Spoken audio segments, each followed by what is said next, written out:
त्याला उभं राहिला आणि एका दिवसाच्या निरोपाच्या नंतर देखील आज तुम्ही तुमची उपस्थिती आशीर्वाद देण्यासाठी त्या ठिकाणी याद दाखवून देते की भविष्य काळात संघर्षाच्या या संघर्षामध्ये तुम्ही ठामपणे पाठीशी त्या दरम्यान बदलून उपस्थित आहे।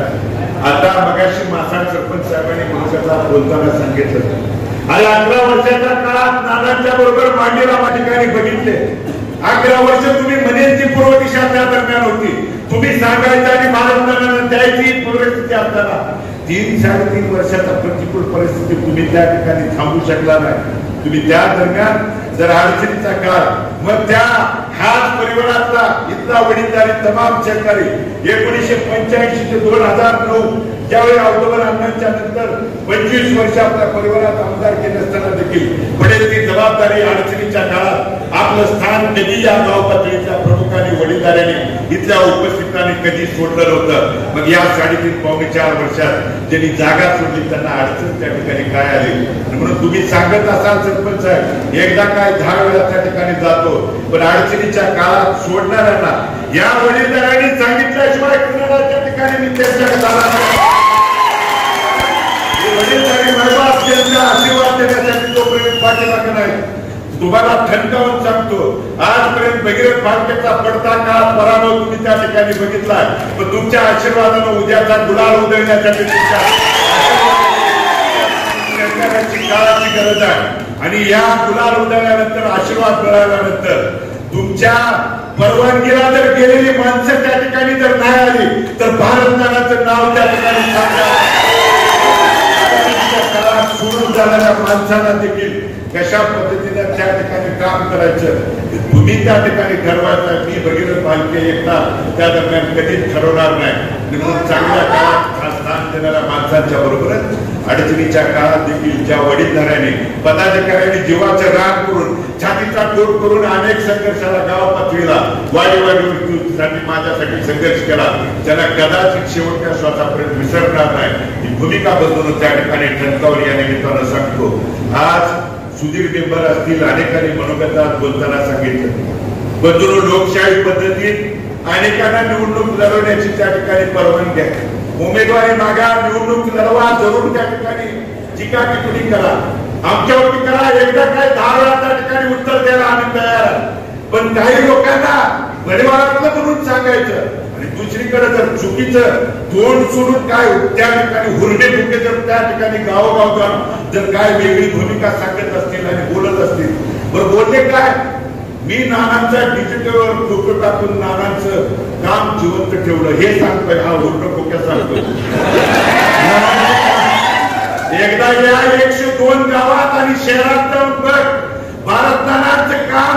मनात अंतर्मनात त्या ठिकाणी जिवंत आहे। अरे नानांचं तू जिवंत नाही, नानांचा फोटो टाकून तू आज या 4 वर्षात जिवंत राहिला आणि नाना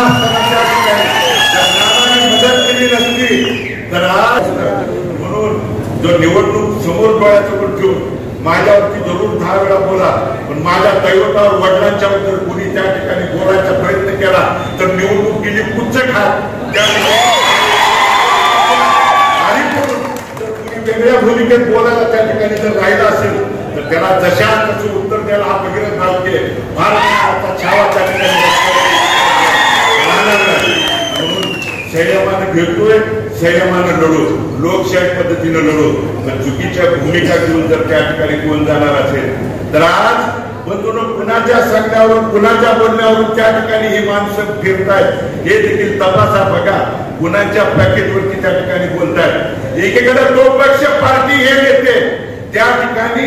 आजच का मुस्लिम समाजाबद्दलचा इतका फुलका प्रेम आला याच नेत्यांनी मशिदीवरची भोंगे काढा म्हणून कोण आजपर्यंत राज्यभर बोललं आणि मग आज जर माझ्या मुस्लिम समाज बांधवांना जर अजमेर मध्ये त्या ठिकाणी घेऊन जाऊ शकतं तर माझ्या मुस्लिम समाज बांधवांना देखील हात जोडून विनंती करायची आहे की सौ चुहे खाके बिल्ली हजकुआ निघली आहे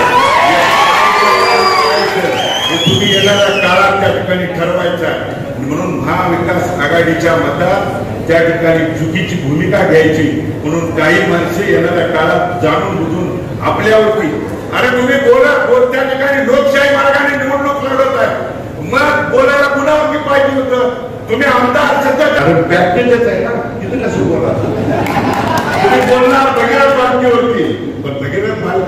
ठिकाणी लोकप्रतिनिधी काम करायची भगीरथ भारतीला संधी मिळाली असती आणि भगीरथ भारतीने त्या ठिकाणी जर काय करून नाही दाखवलं, काय जरूर तुम्ही हाताला धरून खाली बसवायची देखील ताकद तुमच्या इथल्या वडीलधाऱ्यांच्या हातामध्ये आहे बंधूंनो. म्हणून चुकीची माणसं परिवाराची नाव घेऊन माझ्या शहरातल्या देखील वडीलधाऱ्याला तमाम तरुण शासनाला आवर्जून विनंती करायची आहे. फाटी मी वडली नाही, काल त्यांच्या बोलण्यानं त्यांच्या त्या ठिकाणी फाटी ओढली आहे. फाटी ओढली तर फाटी ओढून एकदा दाखवून देऊ काय असते येणाऱ्या काळात. तुम्ही दिलेल्या आशीर्वादाला आज राज्याचा उपमुख्यमंत्री आणून त्या 24 गावच्या उपसा सिंचन योजना जो राज्य सरकारने 1 रुपया निधी न देता नाबार्डकडे आणून म्हणून जो दिशाभूल करून त्या योजनेच्या आठवड्यापर्यंत त्या ठिकाणी आचारसंहिता लागणार आहे म्हणून तुम्ही उद्घाटन करणार असाल. तुम्ही अनेक त्या ठिकाणी MIDCचं देखील गाजर जे आपल्याला दिलं बंधूंनो, रामबाग ट्रस्टच्या 370 एकरातल्या फक्त 52 एकर त्या ठिकाणी जमीन अक्वायर करण्यासाठी तो आदेश आहे. जमीन फक्त अक्वायर, मात्र सध्याच्या आमदारांनी असा त्या ठिकाणी भाऊक केला जणू काय 10-20 त्या ठिकाणी उद्योग उभा राहिले, 10-20 पोरांना त्या ठिकाणी नोकऱ्या मिळाल्या आणि त्या दरम्यान हजारो तरुणांना त्या ठिकाणी काम मिळालं. ही चुकीची भूमिका त्या ठिकाणी व्यक्त करणार असाल, चांगलं काम केलं विरोधकांची दिशाभूल त्या ठिकाणी करणार असाल तर रस्त्यावरती उतरून त्या ठिकाणी जाम विचारल्याशिवाय आज त्या ठिकाणी राहणार नाही. आणि म्हणून एकीकडे देवभूमी असणाऱ्या पंढरपूर आणि संतभूमी असणाऱ्या मंगळवेढ्याचा आज संतांचा विसर राज्याच्या उपमुख्यमंत्र्याला आणि तिथल्या जर सहकार्याला बंधून होत असेल तर संत चोखामेळा समाधीच्या ट्रस्टच्या हे पत्र आहे बंधूंनो. काल राज्याच्या उपमुख्यमंत्र्याला संत चोखामेळाच्या समाधीचं निधी द्या आणि उद्घाटन करा म्हणून तिथले लोक त्या ठिकाणी मागणी करत होते. त्यांना संत चोखामेळांच्याकडे जाण्याचा वेळ राज्याच्या उपमुख्यमंत्र्याला त्या ठिकाणी चंद्रचूड साहेब संत चोखामेळाचं उदाहरण देऊन सुप्रीम कोर्टामध्ये जर बोलत असतील तर राज्याच्या उपमुख्यमंत्र्यांनी लोकप्रतिनिधीला मंगळवेढ्यात फिरत असताना संतांची भूमी म्हणून मंगळवेढा एकीकडे सांगतात आणि दुसरीकडे संत चोखामेळाच्या स्मारकाला भेट देण्यासाठी उद्घाटनासाठी राज्याच्या उपमुख्यमंत्र्याला लोकप्रतिनिधीला जर वेळ